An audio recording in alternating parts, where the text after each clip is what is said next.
Hello, ladies and gents. Right, is this going to work for sound? Is the question. I'm going to just refresh this. Hello everyone, come in. Hello Gina, hello Black Rabbit, hello Danny. Is there sound? Come on, I'm going to load. I'm getting some sound. Good! Sound is here! Yes! Sound. Hello Christian, come in. Yes! That's it! There we go. Happy now. I'm not playing around. This is what happens when I don't have the banner up, guys. When the banner isn't there, bad things happen. It is bad juju not to have my lucky banner. That's why we have the lucky banner, for good luck.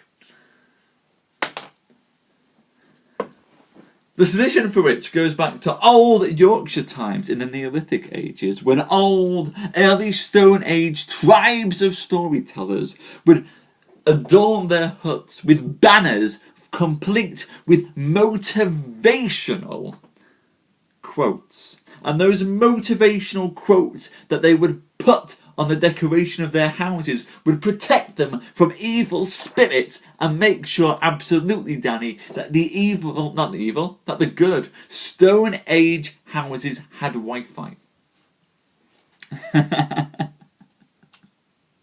Perfect. Look. Learning is the important bit. Hello, Scream. Come in. Learning. If you wait until you've got something perfect, you'll never get started. That's the point. Just get out there and do something and learn from it. And no buts, Rabbit, no buts. No ifs, no buts. We don't accept any buts in here. I am not Sir Mix-a-Lot. There will be no buts on my show unless I specifically request them. The only but on my show is Tristram's when he's being caught in the middle of a naughty act. No buts.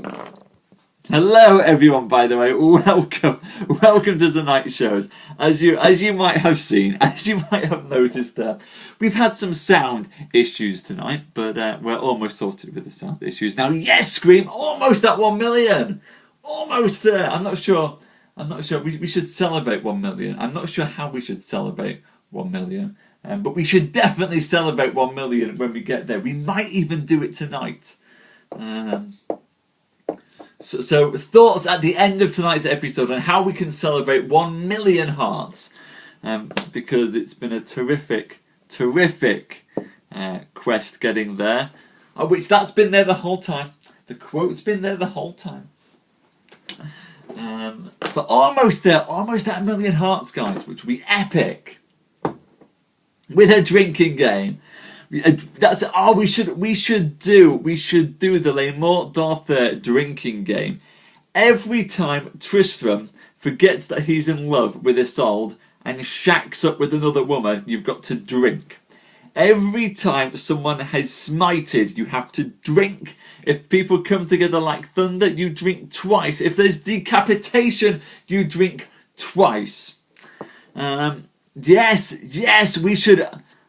Done, guys, I'm totally doing, I love that, there we go, what I will do, to celebrate 1 million hearts, and God knows how many episodes of Les Morte D'Arthur, for 1 million hearts, I will come up with the Les Morte D'Arthur drinking game, popular with colleges everywhere. If we drank with all the smiting, we would be smotted and smitted and we would be under the table. No one would be getting on a horse and riding home tonight. That's it. Don't drink and ride, guys. No drinking and jousting either. Drinking and jousting expressly forbidden, but otherwise we shall create the drinking game. Anyway, enough about the drinking game, enough about revelries. You didn't come here to talk about drinking, you came here to talk about jousting. And and to also talk about how we can save poor darling princesses who are being oppressed by evil knights. That's right, ladies and gents. At the end of last week, when we were telling of the great jousting tournament that Sir Galahad was holding in his country of Surlease, we discovered that a damsel had come to the tournament. The damsel is a daughter of the noble King Ban, and it seems that she's having a bit of man trouble. You see, there's a knight called Sir Corsabrin, an evil Saracen, who has taken it upon himself to decide that she will not ever marry anyone unless he should say so. And so he has been noising her. Noising her, what a lovely term. Noising her and naming her until she's out of her mind. He is causing trouble, ladies and gents, causing trouble in the hood. And there's one man who's going to stand up for this, ladies and gents. One man who is here to save damsel across Britain. One man who will never allow a knight to shame the chivalric code by treating a woman unjust. His name, ladies and gents, is Sir Palomides. Let's give him a round of applause.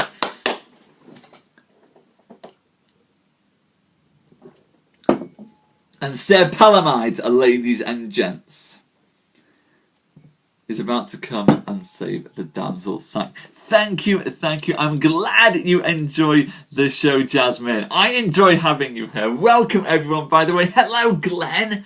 I haven't seen you in ages. I was going to drop you a line. Actually, Glenn, I was going to drop you a line about something. So thank you for popping in and reminding me that I wanted to catch up with you.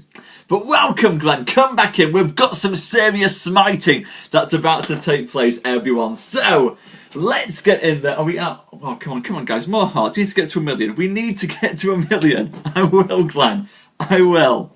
Anyway, let's get into tonight's show. Ladies and gents, here we go. How Sir Palomides fought with the evil Sir Corsabrin for a lady, and what happened thereof. So, it was by fortune that this damsel, the daughter of King Ban, who was harassed by the knight Sir Corsabrin, who refused to allow her to marry anyone but him, she heard of the noble Sir Palomides, and how he was at the tournament of Sir Galahad. And she had heard tell of how Palomides had already done much for the sake of oppressed women throughout Britain. And so she sent him a letter. And she prayed that he should fight with Sir Corsabrin for her love, and that he should have her, and her lands of her fathers should all fall to her. Then the damsel sent unto Corsabrin, and bade this evil knight to go to the good knight Sir Palomides, who was waiting, and she gave him warning that she had sent Palomides a letter, and if that Saracen might be able to overcome Palomides, then she would wed the evil knight Sir Corsabrin. When Corsabrin heard that she had gone to Palomides asking for help, then he was bloody angry and torn with wrath, and he rode that night to Surlease, where Prince Galahad was holding his tournament, and there in that country he found Sir Palomides ready, for he had had that damsel's letter. Then the two men readied themselves upon the battlefield, and came together, and thus they waged battle before the noble Prince Sir Galahad in the stores. Well, said the prince, this day some most noble knights joust, and after dinner we shall see how they can speed. Then they blew to jousts, and in came Dinadan, who met with Sir Gawain, a good knight. And he threw him down over the horse's crew, and Sir Dinadan overthrew 4 knights more. And he did great deeds of arms, so he was a good knight, but he was a scoffer and a japer, and the merriest knight among all of his fellowship that was then living. And he had such a custom that he loved every knight and every knight loved him again. So, when the prince saw Dinadan do so well, he sent to Sir Lancelot and bade him to strike down Dinadan. And then, when you have done so, bring Dinadan before me and the noble Queen Guinevere, he asked. Sir Lancelot did as he was required. And then Sir Lamorak and he smote down many knights, knocked off helms, and drove all the knights before them. And on the tournament field, Sir Lancelot smote down Sir Dinadan and made his men to unarm him, and thus brought him to the Queen and the Low Prince. They laughed at Dinadan then so sorely that he might not be able to stand. Well, said Dinadan, yes, I have no shame, for the old true Lancelot did smite me down. And so, all laughing they went to dinner, and the court had good sport at Dinadan for being so defeated. But when the dinner was done, they blew to the field again to behold Sir Palomides and Sir Corsabrin, who came riding out to face each other once more. Sir Palomides stood with his pencil in the midst of the field. Sir Corsabrin stood facing him. And then the two knights hurled together with their spears as if it was thunder, and either one smote the other to the earth. Then they pulled out their swords, dressed their shields, and lashed together mightily as mighty knights might, so that there was no piece or harness who would hold them. And then this Corsabrin was a passingly felonious knight. Corsabrin, said Palomides, will you release yonder damsel? Then Corsabrin was angry out of measure that Palomides should ask him such a question, and for impertinence he gave Palomides such a buffet that the knight kneeled to his knees.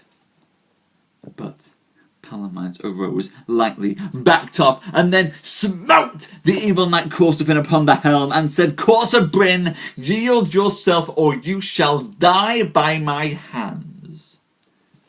Fie on thee, said Corsabrin. Do thy worst. And in doing so, Palomides smote off the man's head. Therewith came a stink of his body as his soul departed, so that nobody might think he went to heaven. And the corpse was carried away and buried in a wood because he was a pagan. Then the tournament horn was blown, and they went to lodging, and Palomides was unarmed. And then he went to Queen Guinevere and the Low Prince, and to Sir Lancelot. Sir, said Galahad, here you have seen this day a great miracle by Corsabrin. What savour there was when the soul departed from the body. Therefore, sir, we will require you to take the baptism upon you, and I promise you, all knights will set them more by you, and say more worship by you. Sir, said Palomides, I will that you all know that into this land I came to be christened, and in my heart I am christened, and christened will I be. But I have made such an avow that I might not be christened until I have done 7 true battles for the Lord Jesus' sake. Only then will I be baptized, and I trust that God will take my intent, for I mean truly. Then Sir Palomides asked Queen Guinevere and the Low Prince to eat with him, and they did. Both Sir Lancelot and Sir Lamorak and many other good knights. And so on the morn they heard their mass and blew the field, and the knights made themselves ready.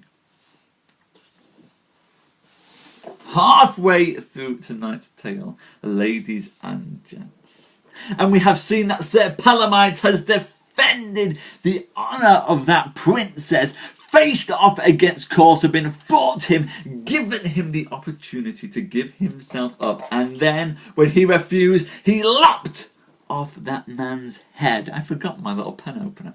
My letter opener. And in doing so, the heathen soul departed from its body. For Corsa Bryn was a truly wretched, evil knight who kept to no code of chivalry, I'll have you know. But let us continue on to the 6th day of the tournament. We're close now, ladies and gents, to the return of Sir Tristram. I can't tell you how excited I am to almost have Sir Tristram coming back into the story. Yes, only for a short time, Roger. I mean, unfortunately, probably the rest of the buffeting and the smiting and the coming together like thunder hurt much more, for a much longer time, before the final came along. Here begins the 6th day, and then came Sir Gaheris, who encountered against him Sir Asais of Selous. And Sir Gaheris smote his opponent over the horse's crew, and then either party encountered against each other, and there were many spears broken, and many knights were cast underfoot. Then came Sir Dornard and Sir Aglavale, who were brethren unto Sir Lamorak, and they met with another 2 knights, and either one smote each other so hard that all 4 knights and horses fell to the earth. When Sir Lamorak saw his 2 brethren down, he was angry out of measure. And then he got a great spear in his hand, and therewith he smote down 4 good knights. And then his spear broke, and he pulled out his sword and smote about him on the right hand, and smote about him on the left hand, and he knocked off helms, pulled down knights, and all men marvelled at Lamorak's great deeds of arms, for he fared against so many knights who fled. Then he horsed his brethren again and said, Brethren, you ought to be ashamed to fall off your horses. What is a good knight but when he is on horseback? Except not by a knight when he is on foot, for all the battles on foot are but flimsy battles. For there should be no knight who fights on foot, unless it is treason in of itself, or else he was driven there by force. Therefore, brethren, sit fast upon your horses, or else never fight before me again. And with that came in the Duke Chalain of Clarence, and there encountered with him the Earl Olbars of Selous, and either of them smote each other down. Then the knights of both parties horsed their lords again, for Sir Ector and Blobris were on foot, waiting on the Duke Chalain. And the king with the 100 knights was with the Earl of Olbars, and with that came Gaheris, who lashed to the king with 100 knights, and he to him again. Then came the Duke Chalain, and they departed from each other. And they blew to lodging, and the knights unarmed themselves and drew themselves to their dinner. And at the midst of their dinner, in came Sir Dinadan, who began to rail.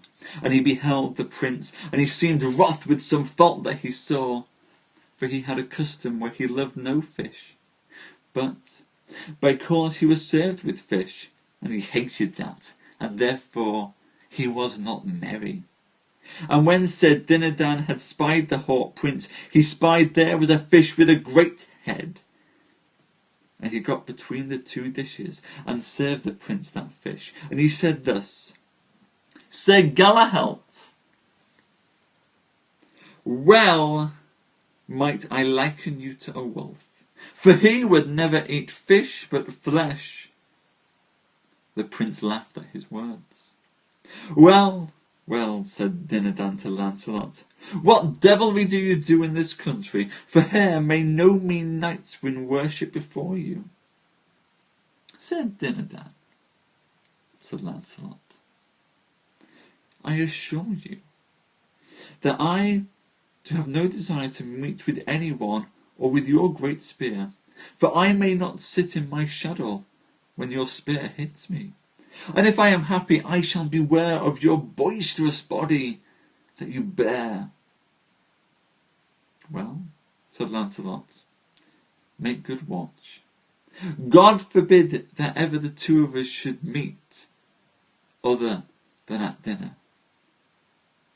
Then laughed the queen and the prince, that they might not sit at their table, and they made great joy until the morn.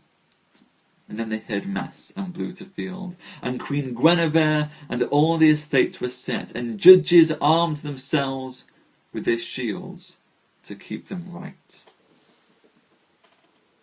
And there we end tonight's tale, ladies and gents. It seems to me that good old Sir Dinadan, who's a bit of a japer, who's a bit of a joker, who likes a laugh, is feeling a bit put out that he's not able to defeat Sir Lancelot, and that whenever he goes to fight against anyone, he's beaten so quickly that there's no point in fighting against them. He's joking, but not really joking. And Sir Lancelot has agreed that perhaps the two of them should never fight if Dinadan complains so much. But, ladies and gents, I will tell you this now. Dinadan and Lancelot will fight again tomorrow for the 7th battle. That's right, ladies and gents. When we return tomorrow, there will be the 7th battle, and it's finally that time, ladies and gents, tomorrow. You love him. I mean, you must love him by now. You know that I love him. He is the most faithful knight in all the realm. He is the second greatest knight after Sir Lancelot himself. He is beloved of the beautiful Isolde of both Cornwall and Ireland. He is beloved of Isolde of Brittany. He's beloved of just about any single woman that he comes across. And all men view him as being a god among knights.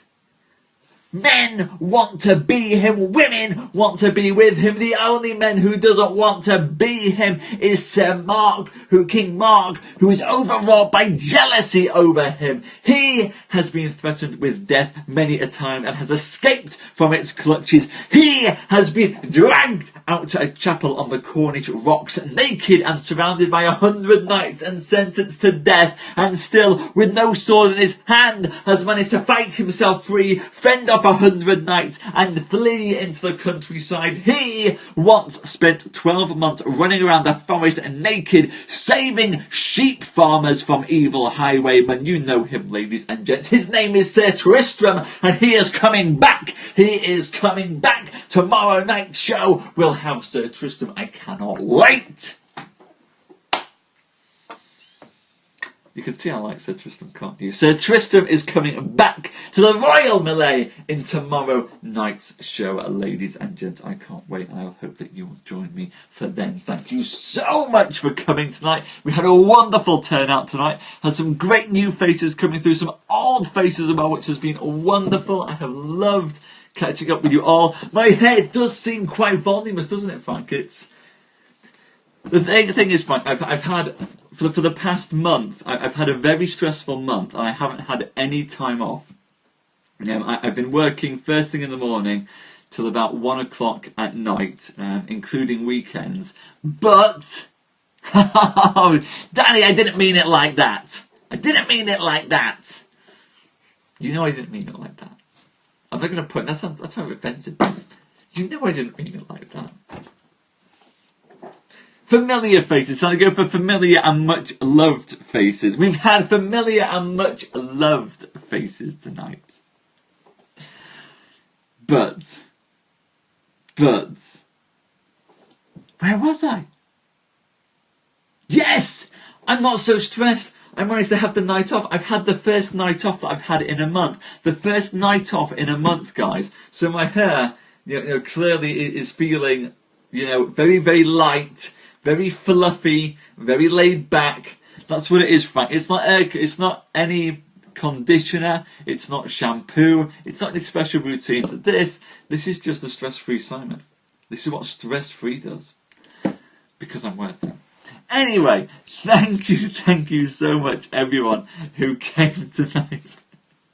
Well, don't forget to scream. We've got Poetry Live coming up next. And Poetry Live is about to start in a couple of minutes' time. And tonight I'm going to be reading from the Fairy Queen for Poetry Live. So join me there in a few minutes for the Fairy Queen. It will be wonderful. I've enjoyed doing the Fairy Queen so far. We do it once every little while.